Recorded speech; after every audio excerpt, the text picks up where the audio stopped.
Bonjour à tous, Mathilde Dumaret de la compagnie immobilière de restauration. Merci de m'accueillir aujourd'hui et merci au Crédit Mutuel Nord-Europe d'organiser cet événement qui a pour objectif de vous présenter l'investissement dans l'immobilier ancien réhabilité.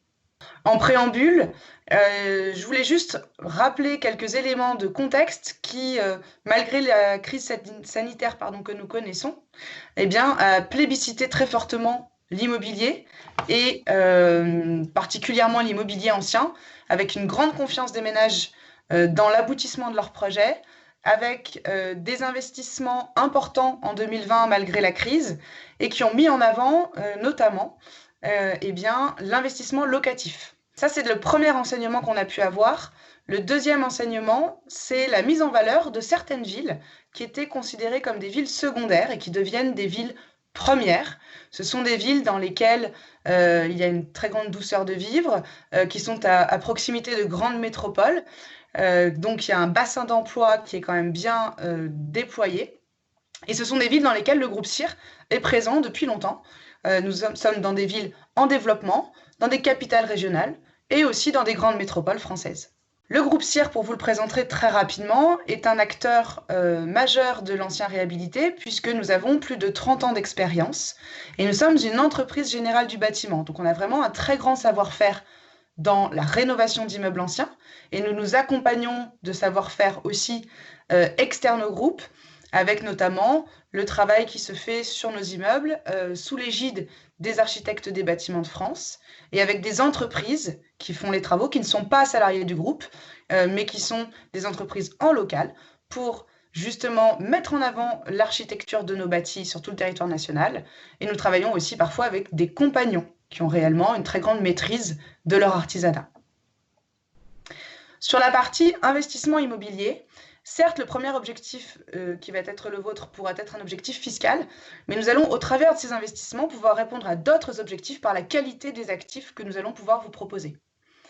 Cette qualité se démontre à la fois par le foncier choisi, la ville choisie. Je vous l'ai dit, on est présent dans différentes typologies de villes françaises, avec toujours l'ADN suivant, qui est de n'investir qu'en cœur de ville.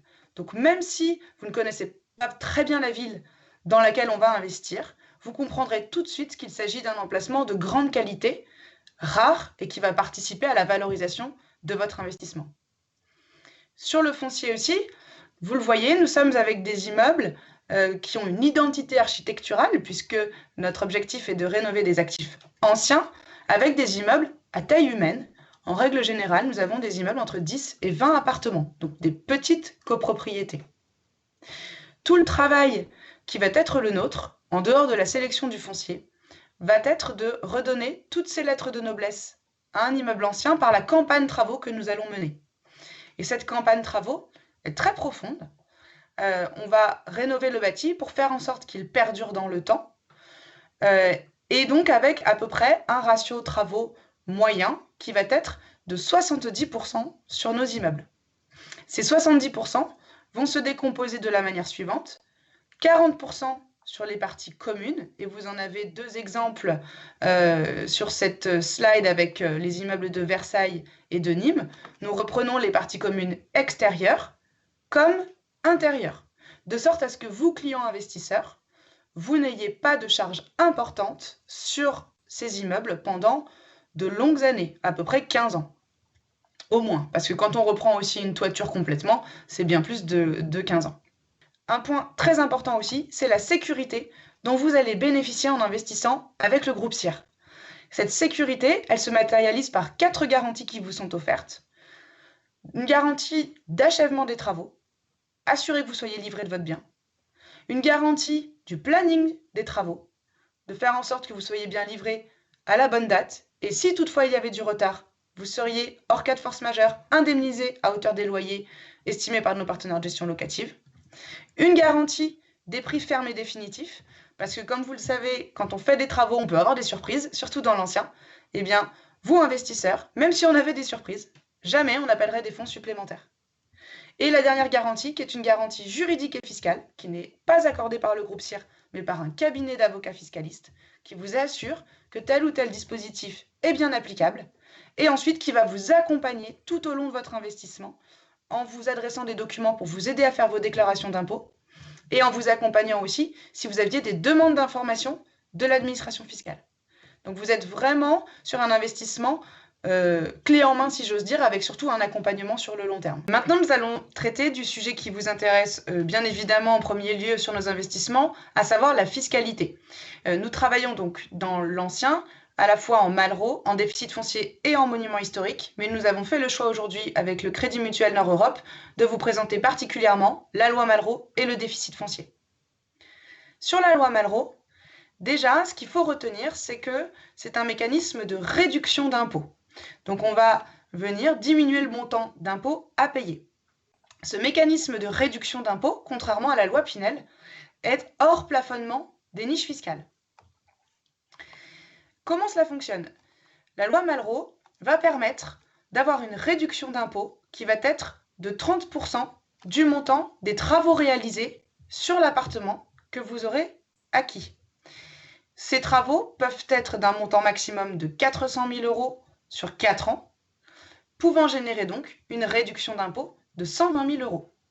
Vous le voyez, c'est donc une réduction d'impôt qui est très puissante, qui est perçue au début de l'investissement, dès l'année de l'investissement, et qui va vous permettre d'avoir cet avantage fiscal sur l'année suivante de votre investissement, puisque si vous investissez en 2021, vous allez déclarer en 2022 que vous avez investi en 2021 en Malraux, et l'administration fiscale va vous rembourser votre réduction en septembre 2022. On va le voir dans un exemple. Qu'est-ce qu'il y a comme engagement en Malraux? Eh bien, c'est simplement un engagement de louer l'appartement en nu pendant 9 ans. Si on prend un exemple, l'hypothèse d'un client qui paye 9 000 € d'impôt sur le revenu. On propose un investissement en loi Malraux à 240 000 € avec 75% de ratio travaux, ce qui représente 180 000 €. C'est cette somme-là qui va permettre de calculer la réduction d'impôt Malraux. Comment cela va se passer? La première année de l'investissement, donc en 2021 par exemple, vous allez régler le prix du foncier et 30% du montant des travaux, ce qui représente 54 000 €. Cela va permettre donc d'appliquer la réduction de 30% et de bénéficier d'une réduction de 16 200 €. La deuxième année, on va appeler 40% des travaux, ce qui représente 72 000 €, générant une réduction d'impôt de 21 600 €.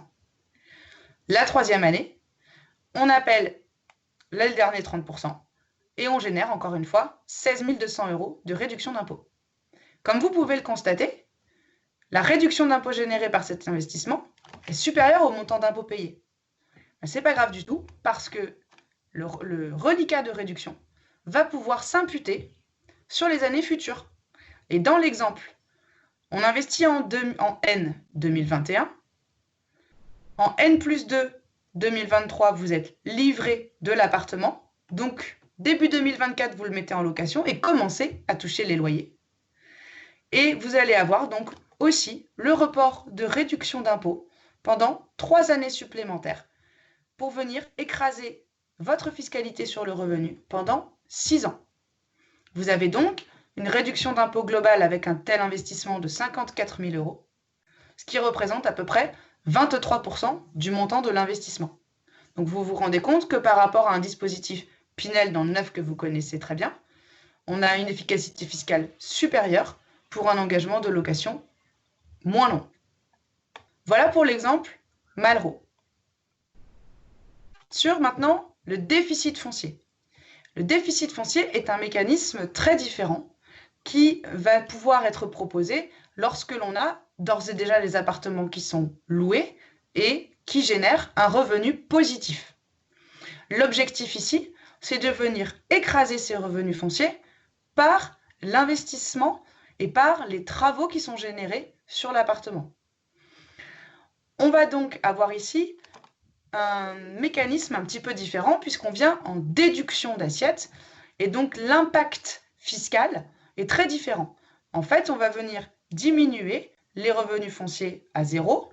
Donc, au lieu d'être taxé à la tranche d'imposition la plus forte, puisque les revenus fonciers s'ajoutent aux revenus d'activité ou aux revenus de retraite et sont donc taxés sur la tranche la plus élevée, plus aux prélèvements sociaux, Donc on va venir écraser cette double fiscalité. C'est ce qui fait que ce dispositif est extrêmement puissant fiscalement. On est ici également hors plafonnement des niches fiscales et on va donc avoir une utilisation des travaux sur 3 années, les appels de fonds travaux sur les revenus fonciers et le revenu global à hauteur de 10 700 € pendant 3 ans. Et le reliquat va être reporté sur les revenus fonciers des années suivantes jusqu'à 10 ans. Prenons un exemple où on investit 310 000 € avec 69% de ratio travaux pour un foyer fiscal où il y a 14 400 € de revenus fonciers positifs existants. La première année de l'investissement, on va appeler 40% des travaux, ce qui représente 85 494. On va donc venir créer un revenu foncier négatif de 71 094, dont on va pouvoir utiliser une partie pour écraser le revenu global, donc éventuellement les revenus d'activité, à hauteur de 10 700 €. Et on a toujours un revenu foncier négatif de plus de 60 000 € qui va se reporter sur les revenus futurs. La deuxième année, la logique est la même, on appelle 30% des travaux, ce qui représente un peu plus de 64 000 €. Cela génère une fois de plus un revenu foncier négatif. On peut de nouveau imputer le revenu global à hauteur de 10 700 € et on continue à creuser un déficit reportable.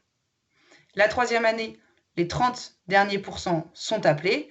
Les chiffres sont les mêmes qu'en année 2, si ce n'est que fin 2023, on a donc 138 432 € de report déficitaire qui vont être imputés sur les revenus fonciers des années futures, dont le loyer de l'investissement, puisque dès 2024, vous allez mettre en location cet appartement, qui va donc générer des loyers, et on va avoir une augmentation, comme vous le voyez à l'écran, de ce revenu foncier positif.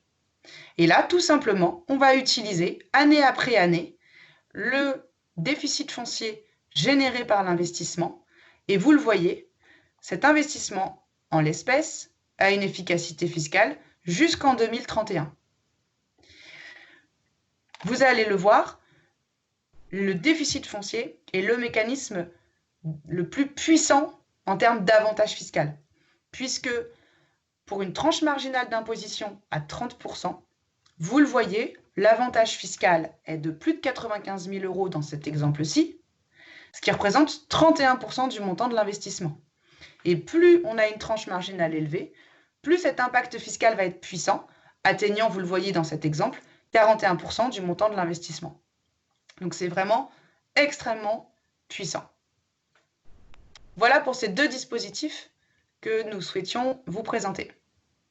Et maintenant, l'objectif, c'est aussi de vous montrer quelle typologie d'investissement vous pouvez réaliser avec le Crédit Mutuel Nord-Europe et la CIR. Donc d'abord, quelques opportunités, c'est-à-dire des appartements qui sont d'ores et déjà en cours de commercialisation. Vous le voyez sur cette carte, on a une actualité très riche puisqu'on a à peu près 120 appartements qui sont en cours de commercialisation, principalement sur les dispositifs que nous vous avons présentés aujourd'hui, puisque l'offre en monument historique pour information est plus confidentielle. Donc vous le voyez, on est présent sur tout le territoire national, que ce soit dans la région sud-est, comme dans le nord ou dans l'est principalement. Avec deux exemples que je souhaitais vous présenter. Un exemple à Avignon, qui est un immeuble que nous avons lancé en fin d'année dernière, qui est en plein cœur des remparts. On est toujours intramuros de toute manière. Et c'est une ville que nous connaissons très bien puisque nous y avons rénové plus de 40 immeubles. Vous en avez quelques exemples sur cette slide. Très rapidement pour vous montrer, c'est un ensemble immobilier qui est situé dans une petite rue d'Avignon, qui donne sur une place. Ici, l'appartement présenté est à un budget inférieur à 300 000 € et permet de bénéficier d'une réduction d'impôt de 66 000 €, ce qui représente 23% du montant de l'investissement. En déficit foncier, j'ai souhaité vous présenter notre immeuble de Montpellier, l'Orangerie de Foncarade, que nous avons commercialisé en février. Il y a encore des appartements disponibles dans cet immeuble, qui est cet ensemble immobilier où il y a à la fois cette villa de maître et ses dépendances. L'appartement, en l'espèce, est situé dans les dépendances, bénéficie d'un jardin de plus de 100 mètres carrés. Et vous le voyez, pour un investissement de 312 000 €, il y avait 72% de ratio de travaux. Cela permet de bénéficier d'un avantage fiscal de 125 180, ce qui représente 40% du montant de l'investissement pour une tranche marginale à 41%. Après, nous allons évidemment échelonner des lancements tout au long de l'année. Et nous avons souhaité aujourd'hui vous donner de la visibilité sur quelques immeubles qui seront lancés dans les prochains mois. Nous allons au total sur l'année lancer une quarantaine d'immeubles dans plus de 20 villes de France. Et pour avoir quelques exemples, en Malraux, nous lancerons un immeuble à Nantes, rue de Strasbourg, donc en plein cœur de Nantes. Nous lancerons un deuxième immeuble à Bayonne, rue Portneuf, avec 14 appartements. Ici, les ratios travaux moyens sont d'à peu près 60-65%.